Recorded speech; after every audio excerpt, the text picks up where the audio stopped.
somos el grupo número 2, que vamos a exponer el tema de los lípidos. Pásala, por favor.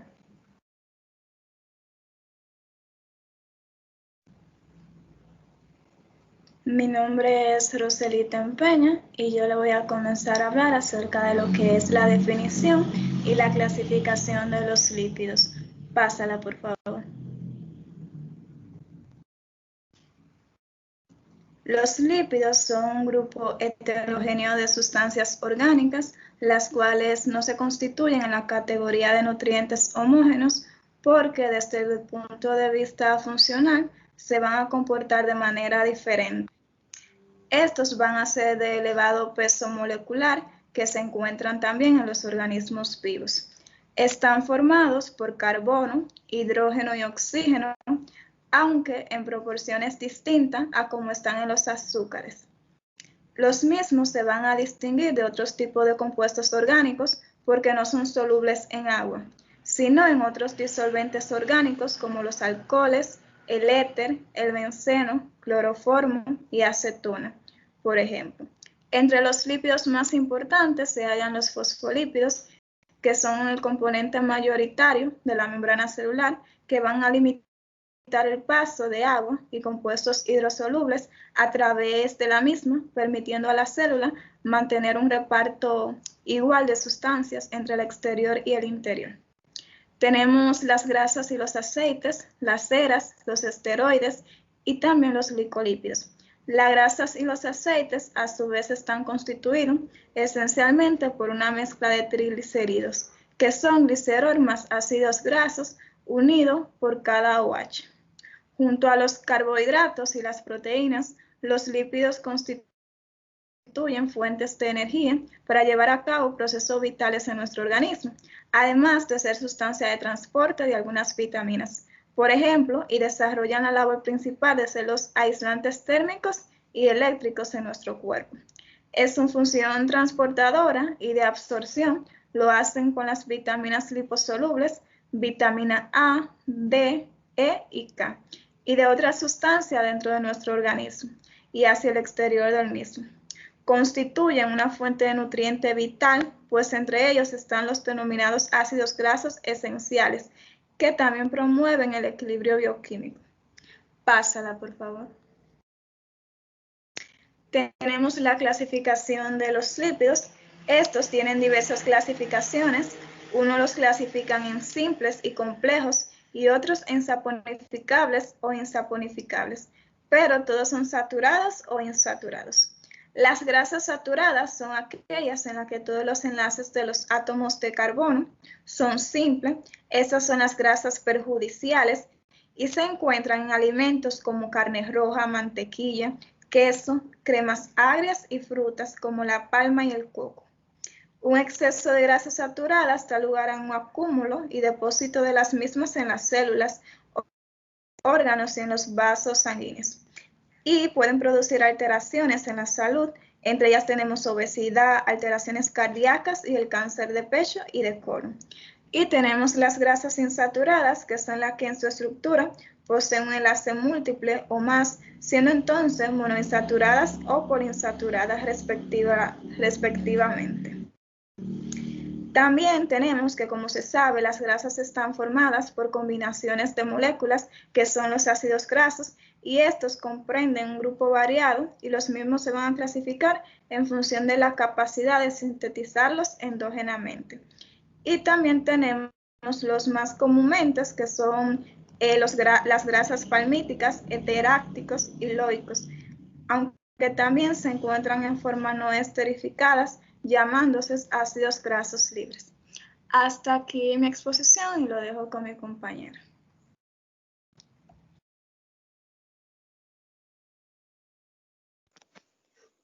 Buenas noches, mi nombre es Alba Elizabeth Evangelista y yo voy a estar hablando sobre la fuente de los lípidos. Estos lo podemos encontrar en manteca, en tocino, en mantequilla, en nata, en yema de huevo, carne magra, leche, aceite de coco. También lo podemos encontrar en la omega 9, en aceite de oliva, aceite de semillas, en frutos secos como cacahuates, almendras.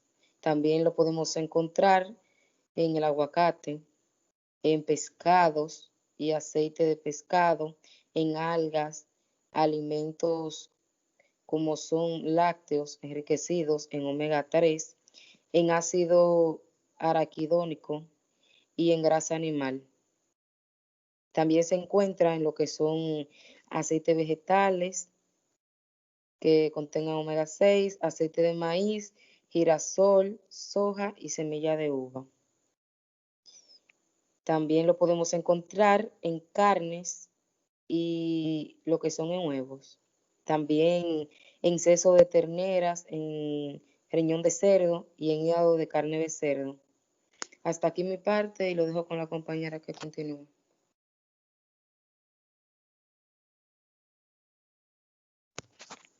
Buenas, mi nombre es Dairika Linda. Pásala.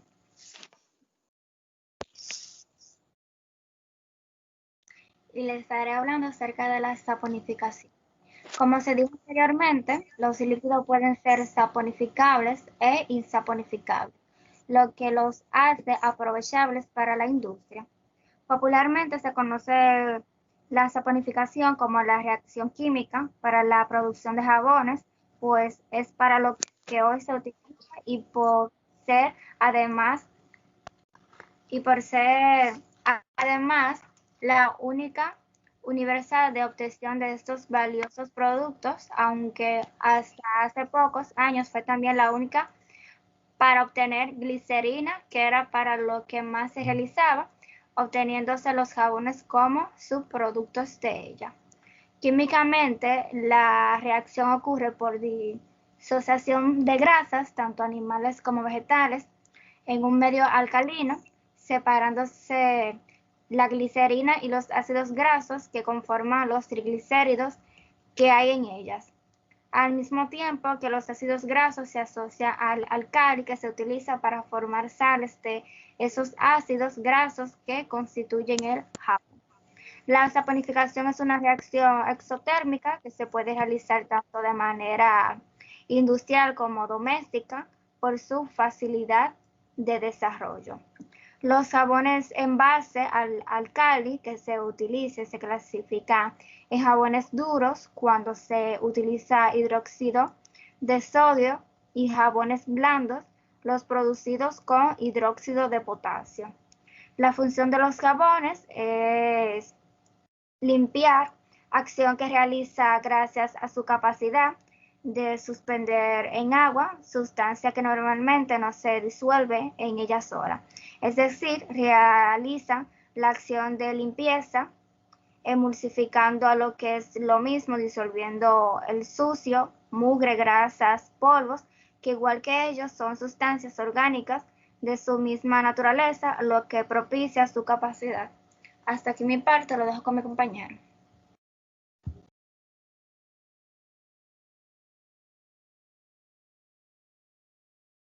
Buenas, mi nombre es Auralis Duarte Reynoso y en esta ocasión le voy a hablar de cómo actúa un jabón.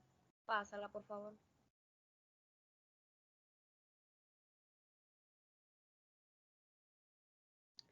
Pásala. Ok.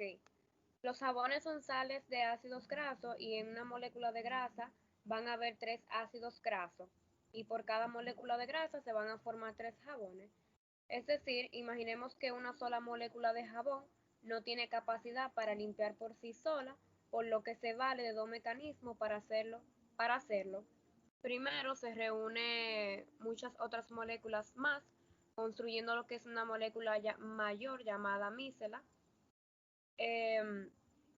Como tercera cosa, como son moléculas que tienen una estructura química de átomos, de lo que una parte se va a ubicar en el interior porque es hidrofobia, que es en su cadena hidrocarbonada, y otra parte que es en exterior, la molécula en su extremo carboxilado va a ser hidrofilia.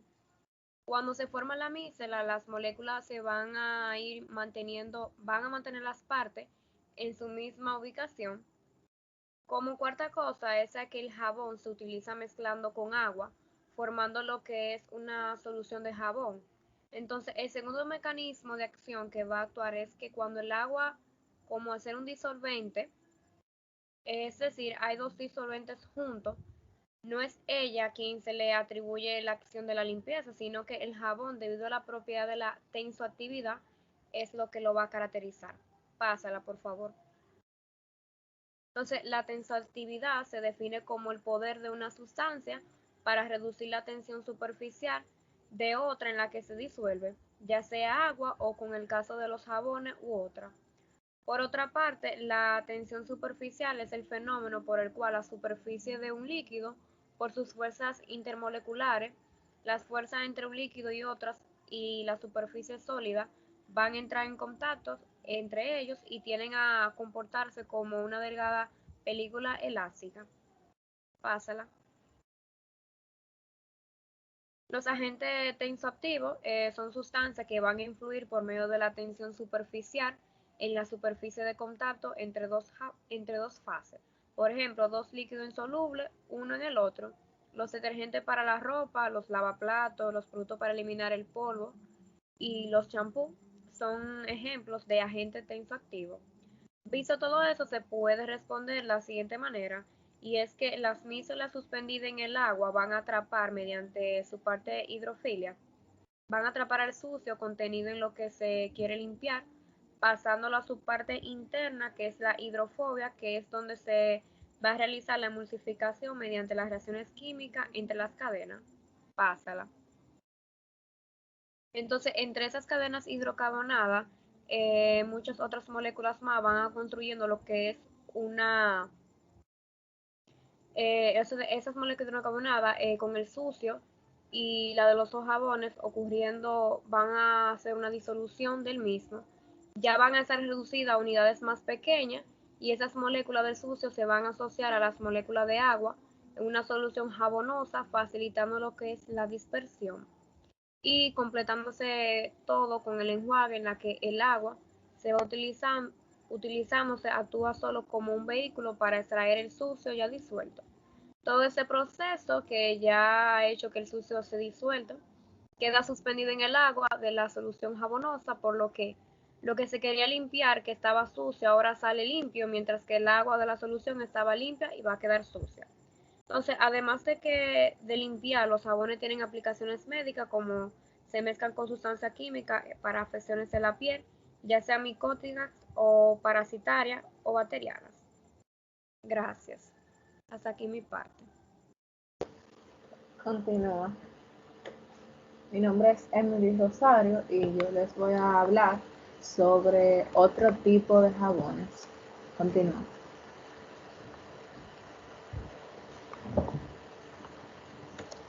Como bien sabemos, para limpiar, generalmente nosotros también conocemos a los detergentes, que van a ser jabones, pues estos tienen la propiedad de limpiar, destacándose en ellos la ventaja de que van a corroer menos el objeto al que van a disolver sus impurezas, que es limpiar y que son más efectivos con las grasas. Su nombre viene de deterger, que es limpiar una úlcera o herida, denominándose por eso entonces a cualquier sustancia que tiene propiedades de disolver a otra, incorporando la sustancia disuelta en la sustancia detersoria. Igual que los jabones, estos tienen un polo lipólico y que se va a combinar bien con las grasas, y un polo hidrófilo que se va a combinar bien con el agua. Frente a las grasas, en las que el sucio está adherido a los tejidos mediante partículas oleosas, los polos lipófilos atraen la suciedad, y los polos hidrófilos que quedan dispuestos hacia afuera lo van a rodear de tal manera que el agua arrastra todo el conjunto. Los detergentes se empezaron a sintetizar ya para 1930, cuando ya se ha desatado el avance de la química, desde el siglo XVIII hasta el siglo XIX, a partir de sustancias derivadas del petróleo. La mayoría de estos, químicamente, son sales de sodio de sulfonato, de benceno, sustituidos llamados sulfonatos de alquibenceno o del alquibenceno sulfato de cadena ramificada, que se degradan más lentamente que los sulfonatos de alquibenceno. Otros son de sulfatos de alcoholes u otras sustancias de estructura química muy ramificada y compleja, a la que se le agregan sustancias muy potentes, ya sea ácidos, álcalis o fosfatos fuertes, enzimas, estabilizantes, quelantes, entre otros. Se puede ver que los detergentes son sustancias de gran complejidad química por ser hechos de químicos sintéticos, a diferencia de los jabones, que por ser elaborados con grasas naturales, menos complejas químicamente, son naturales. No obstante, es posible producir también detergentes caseros que cumplen las mismas funciones que los de tipo sintético. Continúa. Ahora vamos a ver las ventajas y desventajas a continuación de los detergentes en comparación con un jabón duro.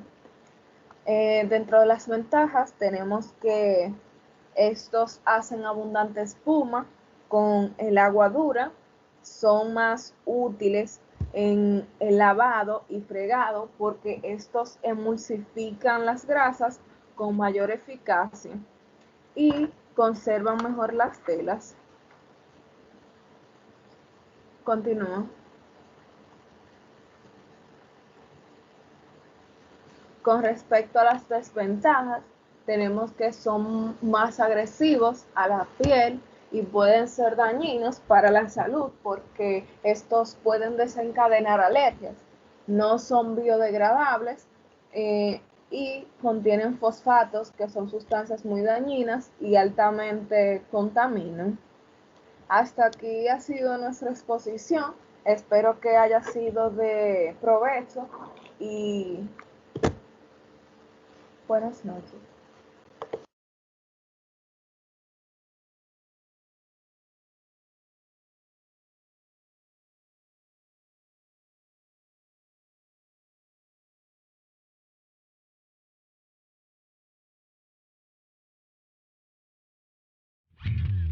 Práctica de saponificación de lípidos. En este proceso vamos a mezclar en un tubo de ensayo 2 mililitros de aceite y 2 mililitros de una solución de hidróxido de sodio al 20%.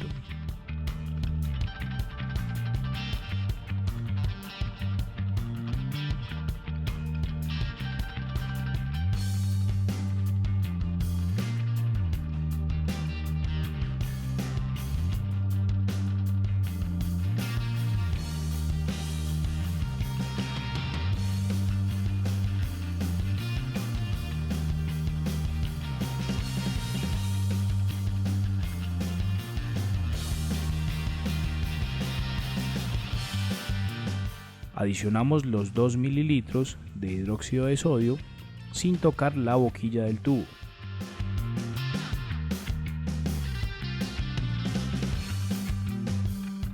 Eliminamos los excesos. Posteriormente, mezclamos fuertemente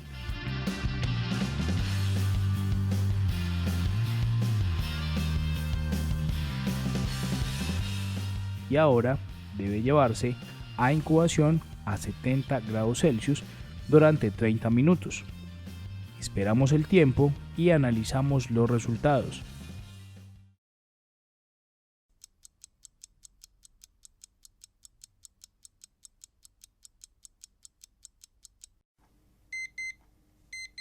Después de la incubación, observamos en el tubo las tres fases: hidróxido de sodio, el aceite y el lípido saponificado.